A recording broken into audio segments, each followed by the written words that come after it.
Hey everyone, welcome back to the channel. If you thought the saga of Karen and the two loud pregnant footsteps was wild, buckle up because the drama in our perfect little suburban neighborhood just leveled up. Hit that like button if you're ready for another dose of HOA madness. And let's dive into what happened when our newborn arrived and Karen decided our stroller was her new arch nemesis.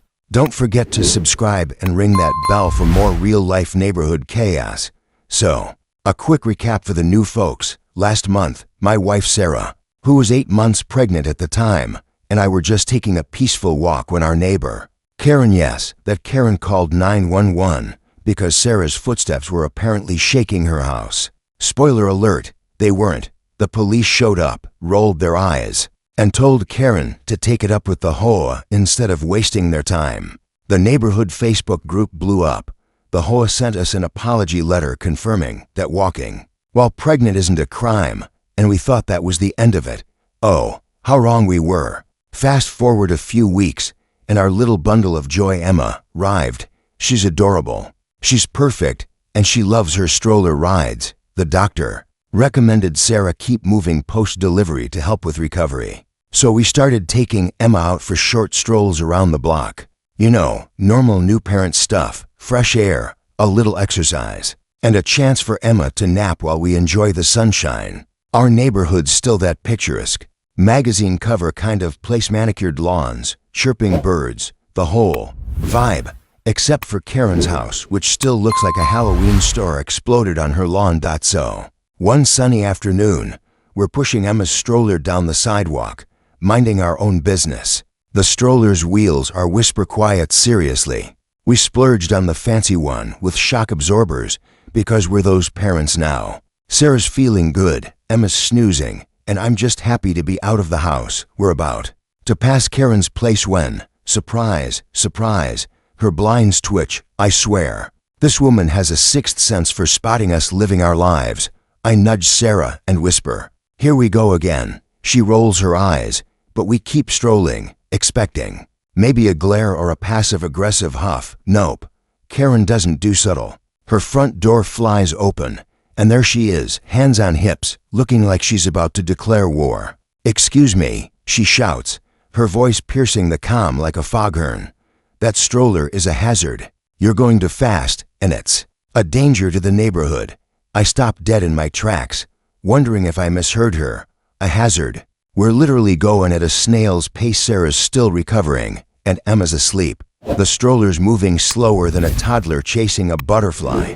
"Karen," I say, trying to keep my cool. "We're just walking. The stroller's not even making noise." Sarah chimes in, her voice tired but firm. "It's a baby stroller, not a monster truck."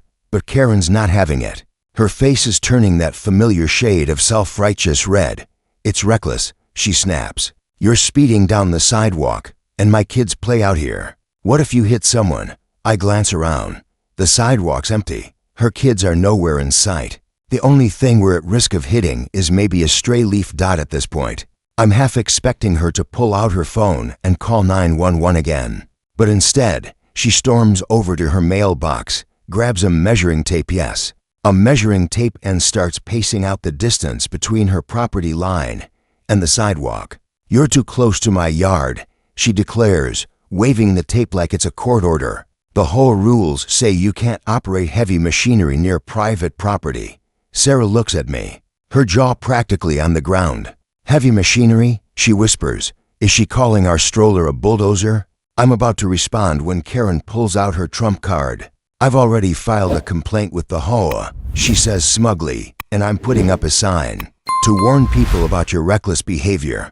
Sure enough, she marches to her lawn, grabs a handmade sign from her porch, and stakes it into the ground. The sign, in bright red marker, reads, "Caution, speeding strollers. Protect our kids." I kid you not, folks, this is real life. Sarah's trying not to laugh, but I can tell she's also annoyed. Emma stirs in the stroller, and I'm just done. "Karen," I say, "we're going like 2 miles an hour. This is a stroller, not a race car, and we're on a public sidewalk." But Karen's already back on her porch, snapping photos of us with her phone like she's building a case for the Supreme Court. "You'll hear from the HOA," She yells before slamming her door. We keep walking, mostly because we don't know what else to do. Sarah mutters, "I'm starting to think we should move." I'm half agreeing, but honestly, this is too absurd to let slide. By the time we get home, my phone's buzzing with texts from neighbors.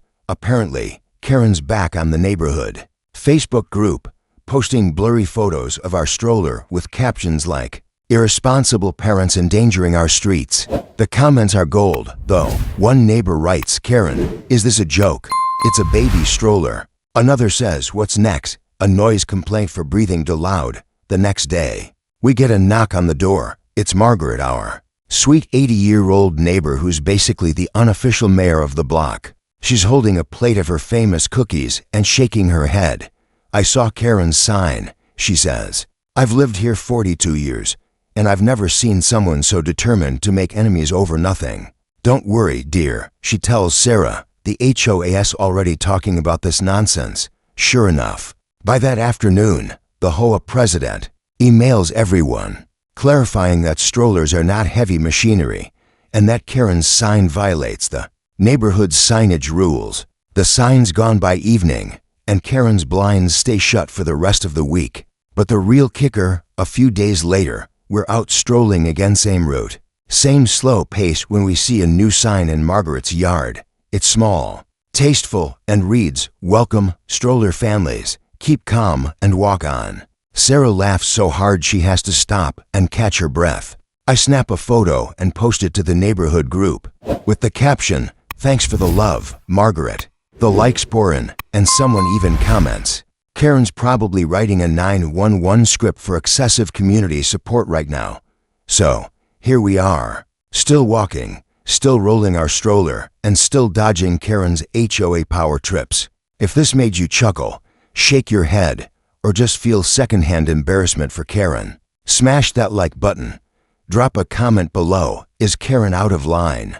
Or is she just the neighborhood's unofficial chaos coordinator? And if you want more stories about suburban showdowns, hit subscribe and turn on notifications, because trust me, with Karen around, there's always more drama on the way.